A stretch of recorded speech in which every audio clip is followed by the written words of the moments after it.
వక్ఫ్ చట్ట సవరణ బిల్లు చివరి అంకానికి చేరుకుంది. ఇప్పటికైతే దిగువ సభ గడప తొక్కింది. ఇక పెద్దల ఆశీర్వాదానికి అడుగు దూరంలో నిలిచింది. అత్యంత క్లిష్టమైన ఆర్టికల్ 370ని సైతం అలవోకగా రద్దు చేసిన కేంద్ర ప్రభుత్వం వక్ఫ్ చట్ట సవరణ విషయంలో మాత్రం కష్టపడాల్సి వస్తుంది. అసలు వక్ఫ్ చట్ట సవరణ విషయంలో మోదీ ప్రభుత్వం ఎందుకింతలా కష్టపడాల్సి వచ్చింది? జేపీసీ వేసి దేశవ్యాప్తంగా ఎందుకు అభిప్రాయ సేకరణ చేపట్టాల్సి వచ్చింది? తెలుసుకునే ప్రయత్నం చేద్దాం. నిజానికి ఆర్టికల్ 370 రద్దు చేస్తామని బీజేపీ సంవత్సరాల తరబడి చెబుతూనే వచ్చింది. 2014 మేనిఫెస్టోలో కూడా ఆ విషయాన్ని స్పష్టంగా పేర్కొంది. అయితే ఆర్టికల్ 370 రద్దు అసాధ్యమని, దేశం అల్లకల్లోలమవుతుందని విపక్షాలు నానా రభస చేశాయి. కానీ దేశవ్యాప్తంగా కాదు కదా, కనీసం కశ్మీర్లో కూడా ఎలాంటి అల్లర్లు చోటు చేసుకోలేదు. అలవోకగా ఆర్టికల్ 370ని రద్దు చేసేసింది మోదీ ప్రభుత్వం. అంతకుముందు ట్రిపుల్ తలాక్ విషయంలో కూడా పెద్దగా కష్టపడిందేం లేదు. కాకపోతే వ్యవసాయ చట్టాల విషయానికి వచ్చేసరికి మాత్రం సీన్ రివర్స్ అయింది. రైతుల ఆందోళనల్లో దేశ విచ్ఛిన్నకర శక్తులు చొరబడ్డంతో దేశ భద్రతకు పొంచి ఉన్న ముప్పు ముందే ఊహించిన ఎన్డీఏ ప్రభుత్వం వ్యూహాత్మకంగా వెనక్కి జరిగింది. వక్ఫ్ చట్ట సవరణ విషయంలో అలాంటి పరిస్థితి తలెత్తకుండా మోదీ ప్రభుత్వం ముందు నుంచి జాగ్రత్తగా వ్యవహరించింది. నిజానికి సిఏఏ, రైతు చట్టాలు దేశంలోనే అతిపెద్ద సంస్కరణలు అని చెప్పాలి. ఈ రెండు చట్టాల వల్ల కలిగే మేలును ప్రజలకు అర్థమయ్యేలా చెప్పడంలో బీజేపీ పూర్తి స్థాయిలో సఫలం కాలేదు. బీజేపీ శ్రేణులే ఈ విషయాన్ని స్వయంగా ఒప్పుకున్న సందర్భాలున్నాయి. ఈ లోటుపాట్లను అనుకూలంగా మలుచుకున్న ప్రతిపక్ష పార్టీలు సిఏఏకు, రైతు చట్టాలకు వ్యతిరేకంగా దుష్ప్రచారం చేయడంలో విజయం సాధించాయి. సిఏఏ వల్ల ఏకంగా ముస్లింలకు పౌరసత్వమే రద్దవుతుందంటూ రాడికల్ ఇస్లామిక్ వర్గాలు సోషల్ మీడియాలో ఫేక్ న్యూస్ను క్రియేట్ చేశాయి. దీంతో దేశ రాజధానిలో అల్లర్లు చెలరేగాయి. అయినప్పటికీ అష్ట కష్టాలు పడి సిఏఏను గట్టెక్కేలా చేసింది మోదీ ప్రభుత్వం. కానీ రైతు చట్టాల విషయంలో మాత్రం వెనకడుగు వేయక తప్పలేదు. సిఏఏ, రైతు చట్టాలు నేర్పున పాఠమో లేక ప్రభావం రీత్యా వక్ఫ్ వాటికన్నా కఠినమైనది కావడమో తెలియదు. కానీ వక్ఫ్ చట్ట సవరణ చట్టం విషయంలో ఎన్డీఏ ప్రభుత్వం ఆచితూచి అడుగులు వేసింది. సిఏఏ, రైతు చట్టాల విషయంలో జరిగిన దుష్ప్రచారం పునరావృతం కాకుండా జాగ్రత్తలు తీసుకుంది. వక్ఫ్ చట్ట సవరణ బిల్లు విషయంలో ప్రతిపక్షాలకు కూడా భారీ స్థాయిలో భాగస్వామ్యం కల్పించింది. పైగా ఆర్టికల్ 370 రద్దు చేసినప్పుడు ఉభయ సభల్లో బీజేపీకి బంపర్ మెజారిటీ ఉంది.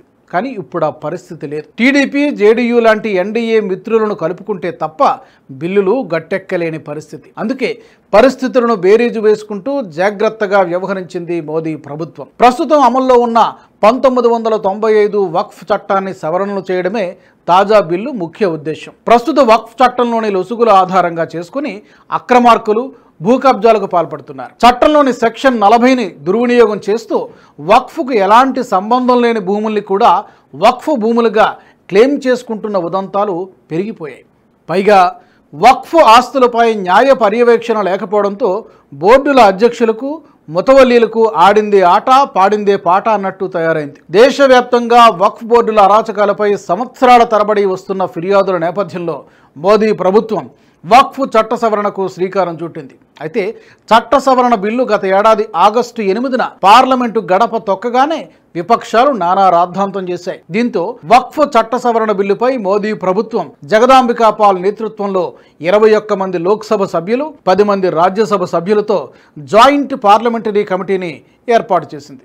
అసలు కథ అప్పుడు మొదలైంది. గత ఏడాది ఆగస్టు 22 నుంచి జేపీసీ సంప్రదింపులు, సమావేశాలు మొదలుపెట్టింది. జేపీసీ 3 వేరువేరు షెడ్యూళ్లలో మొత్తం 10 నగరాలను సందర్శించింది. ముంబై, అహ్మదాబాద్, హైదరాబాద్, చెన్నై, బెంగళూరు, గౌహతి, భువనేశ్వర్, పాట్నా, కోల్కతా, లక్నో నగరాల్లో సమావేశాలు ఏర్పాటు చేసింది. వివిధ రాష్ట్రాలకు చెందిన 25 వక్ఫ్ బోర్డులు, స్థానిక పౌర సమూహాలు, న్యాయ నిపుణులతో చర్చలు జరిపింది. వక్ఫ్ ఆస్తుల నమోదు, నిర్వహణ, కేసులు, ప్రాంతీయ వైరుధ్యాలు ఇలా అనేక అంశాలపై అధ్యయనం చేసింది. ఏకంగా 37 సమావేశాల్ని నిర్వహించింది. Darul Uloom Deoband, Jamiat Ulama e Hind, all India Muslim personal law board, Zakat foundation of India, all India Pasmanda Muslim Mahaz, Muttahida Majlis e Ulema వంటి సంస్థలతో భేటీలు ఏర్పాటు చేసింది. అంజుమన్ ఈ షియా తెయాలి Dawoodi Bohra community, Muslim Rashtriya Manch, Muslim women intellectual group, all India Sunni Jamiat ఉలామాతో పాటు పలు షియా మేధో వర్గాలను కూడా సంప్రదించింది. అంతేకాదు ఎంఐఎం వంటి రాజకీయ పార్టీలతో సంబంధం ఉన్న పలు సంస్థలతో కూడా జేపీసీ చర్చలు జరిపింది. ఈ సమావేశాల ద్వారా దేశవ్యాప్తంగా ఉన్న వక్ఫ్ బోర్డుల్లో నిర్వహణ లోపాలు వెలుగు చూశాయి. టైటిల్ వెరిఫికేషన్ దగ్గర నుంచి ట్రిబ్యునల్ పనితీరు వరకు ఎన్నో అభ్యంతరాలు వ్యక్తమయ్యాయి.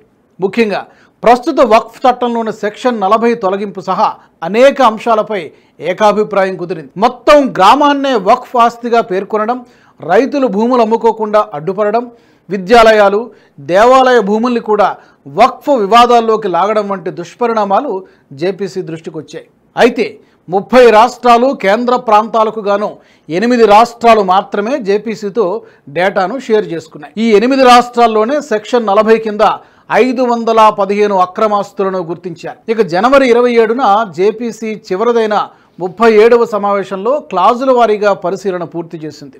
తుది నివేదికను 15-11 ఓట్ల తేడాతో ఆమోదించిన జాయింట్ పార్లమెంటరీ కమిటీ బీజేపీ సహా ప్రతిపక్షాలు సూచించిన పలు మార్పులను బిల్లులో చేర్చింది. ఆ తరువాత పార్లమెంటుకు నివేదిక ముసాయిదాను పంపించిన జేపీసీ దాని శాసన స్వభావాన్ని పరిశీలించి ఆమోదముద్ర వేసింది. ఆ తరువాత జేపీసీ నివేదికను లోక్సభ స్పీకర్ ఓం బిర్లాకు అందజేసింది జేపీసీ. ఇక ఫిబ్రవరి 13న ఉభయ సభలు జేపీసీ నివేదికను ఆమోదించాయి. తాజాగా వక్ఫ్ చట్ట సవరణ బిల్లు పూర్తి స్థాయిలో లోక్సభలో అడుగుపెట్టింది. ఇక రాజ్యసభ గడప దాటితే వక్ఫ్ చట్ట సవరణ బిల్లుకు మోక్షం లభించినట్టే.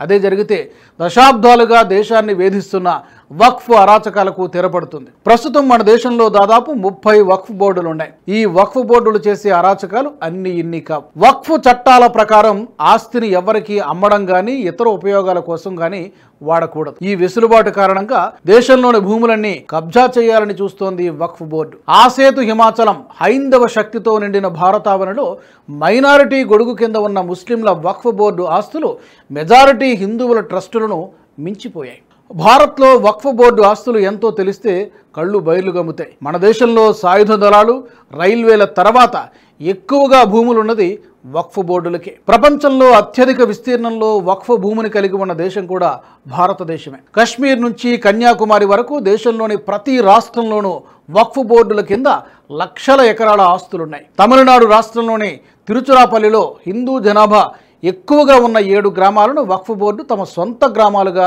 పేర్కొంది. ఇది మాత్రమే కాదు, 1500 సంవత్సరాల పురాతన దేవాలయం కూడా తమదే అని చెబుతోంది వక్ఫ్ బోర్డు. హర్యానాలోని యమునా నగర్లో జత్రానాలో గురుద్వారా భూమిని కూడా వక్ఫ్ బోర్డు తన భూమిగా ప్రకటించుకుంది. గుజరాత్లోని సూరత్ మున్సిపల్ కార్పొరేషన్ భవనాన్ని గుజరాత్ వక్ఫ్ బోర్డు జప్తు చేసింది. తాజ్మహల్ విషయంలో Sunni Waqf board, Archaeological Survey of India మధ్య వివాదం నడుస్తోంది. గత ఏడాది శివలింగం బయటపడిన జ్ఞానవాపిని కూడా వక్ఫ్ ఆస్తిగా వాదిస్తున్నారు ముస్లిం లాయర్లు. యూపీలోని షియా సెంట్రల్ వక్ఫ్ బోర్డు సహకారంతో లక్నోలోని ఒక శివాలయం వక్ఫ్ ఆస్తిగా నమోదు చేశారు. బేట్ ద్వారకాలోని 2 దీవులపై తమ హక్కులున్నాయని వక్ఫ్ బోర్డు ప్రకటించుకుంది. మొన్నటికి మొన్న కుంభమేళా జరిగిన ప్రాంతాన్ని కూడా వక్ఫ్ భూమిగా ప్రకటించుకుంది. ఇలా దేశవ్యాప్తంగా వక్ఫ్ బోర్డులు అందిన కాడికి భూములను మింగేస్తున్నాయి. అందుకే వక్ఫ్ చట్టానికి సవరణలు అనివార్యమయ్యాయి. తాజా సవరణ చట్టం పార్లమెంటు గడప దాటి పూర్తి స్థాయి చట్టంగా మారితే గనక ఆర్టికల్ 370 రద్దులాగే వక్ఫ్ చట్ట సవరణ కూడా చరిత్రలో నిలిచిపోతుంది. ఈ వీడియో మీకు నచ్చినట్టయితే లైక్ చేయండి, 10 మందికి షేర్ చేయండి. అలాగే కామెంట్ల రూపంలో మీ అభిప్రాయాలను మాతో పంచుకోండి. Nationalist hub group of channels ను సబ్స్క్రైబ్ చేసుకుని తెలుగునాట జాతీయవాద జర్నలిజాన్ని ప్రోత్సహించండి. ఈ వీడియో కింద ఉన్న బెల్ ఐకాన్ పై క్లిక్ చేయడం మర్చిపోవద్దు.